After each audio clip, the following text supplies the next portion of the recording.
The ability of an atom to attract electrons, its electronegativity, might be so strong that the atom does not share electrons with other atoms, but instead strips electrons away from other atoms. Chlorine has a high electronegativity, whereas sodium has a very low electronegativity. Because sodium has a low electronegativity, it holds its outer electron very loosely and easily loses it to chlorine. When this happens, chlorine fills its outer shell with 8 electrons, becoming negatively charged. Sodium loses its electron and becomes positively charged. Atoms that have lost or acquired electrons are called ions. Positive ions, cations, and negative ions, anions, form ionic bonds by an electrical attraction. In solid form, the ionic bonds between sodium and chloride ions are very strong because the ions are so close together. These ions make up table salt. Ionic bonds can be broken down in water. The partial charges on water molecules are attracted to the full ionic charges on the ions.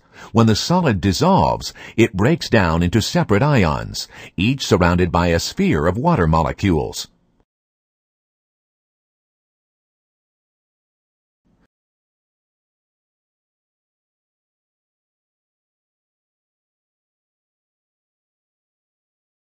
The chemical reactivity of an atom is based on the number of electrons the atom contains in its outermost electron shell.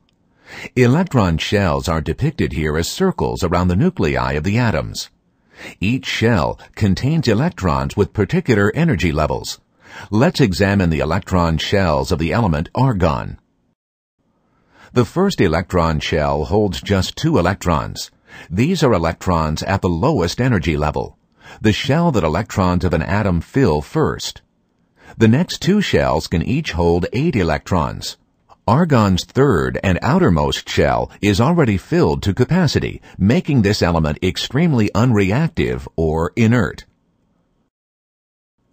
Chlorine also has electrons in 3 electron shells, but its third shell contains only 7 electrons. In chemical reactions, chlorine has a tendency to gain an electron, filling this shell with 8 electrons. This tendency to fill the outermost electron shell with 8 electrons is known as the octet rule. Sodium has electrons in 3 electron shells, but its outermost shell contains just 1 electron. Sodium cannot receive 7 additional electrons to complete this shell. This would require a huge amount of energy.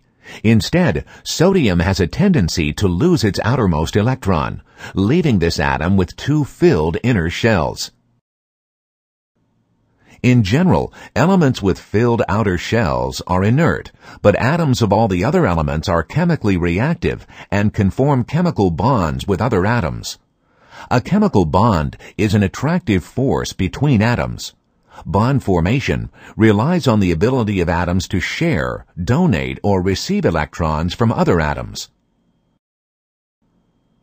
Let's examine the nature of a chemical bond using hydrogen atoms as examples. 2 atoms are depicted with their electron shells.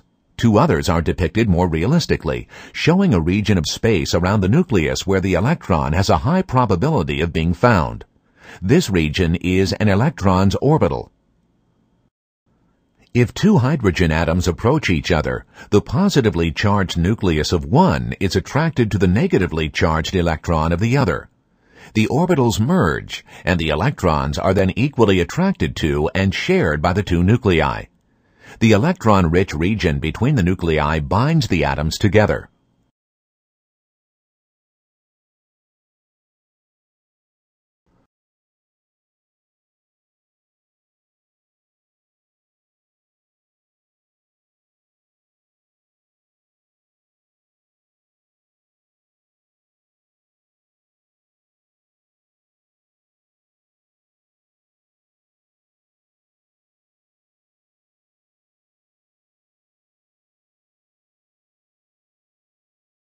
A covalent bond results when 2 atoms share electrons. In the case of 2 hydrogen atoms, each shares its single electron with the other. This sharing allows each to fill its electron shell with 2 electrons. The pair of shared electrons constitutes a covalent single bond. Let's now consider oxygen, an atom with 8 electrons. 2 electrons fill the innermost shell, and the other 6 electrons reside in the next shell. This outer shell needs 2 more electrons to complete it, the octet rule. 2 oxygen atoms form a covalent double bond by sharing 2 electron pairs from their outer shells. Carbon is perhaps the most versatile element on Earth, in large part because it contains only 4 electrons in a shell that can hold 8. To fill its outer shell, carbon forms 4 covalent bonds with up to 4 other atoms. In a molecule of methane, carbon shares electrons with hydrogen atoms, forming 4 covalent single bonds. Although this molecule is relatively simple, carbon often forms the backbone of large, complex molecules.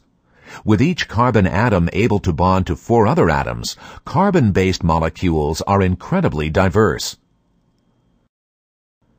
Triple bonds are rare, but nitrogen gas molecules, the most abundant molecule in the air we breathe, form triple bonds. The 2 nitrogen atoms share 3 pairs of electrons, allowing each to have 8 electrons in its outermost electron shell.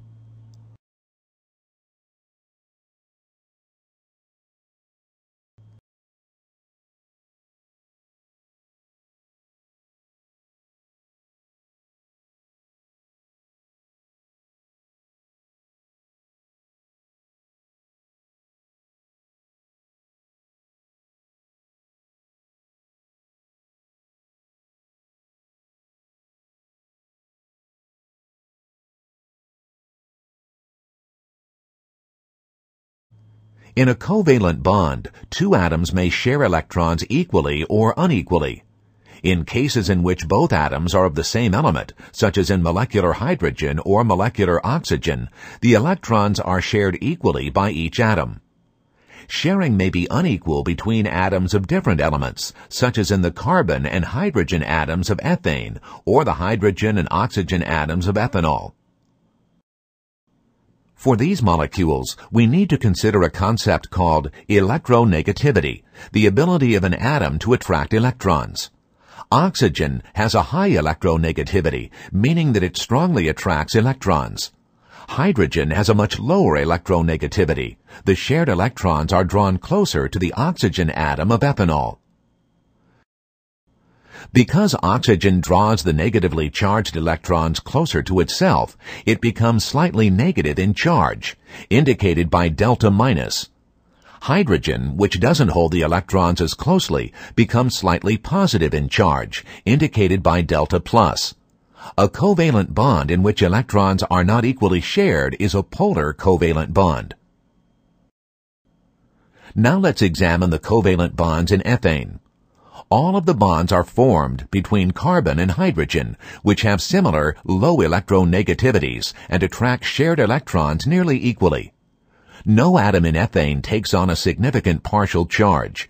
The bonds between the atoms are non-polar covalent bonds. The polar nature of the bond between oxygen and hydrogen in ethanol results in a polar molecule that can interact with other polar molecules. The hydrogen with a partial positive charge is attracted to an atom with a partial negative charge on another polar molecule, such as water. This kind of attraction is a hydrogen bond. The structures of many molecules, as well as their ability to dissolve in water, are based on the ability to form hydrogen bonds. A DNA molecule, for example, contains 2 strands of atoms. The bonds within each strand are covalent, but the 2 strands associate with each other through hydrogen bonds.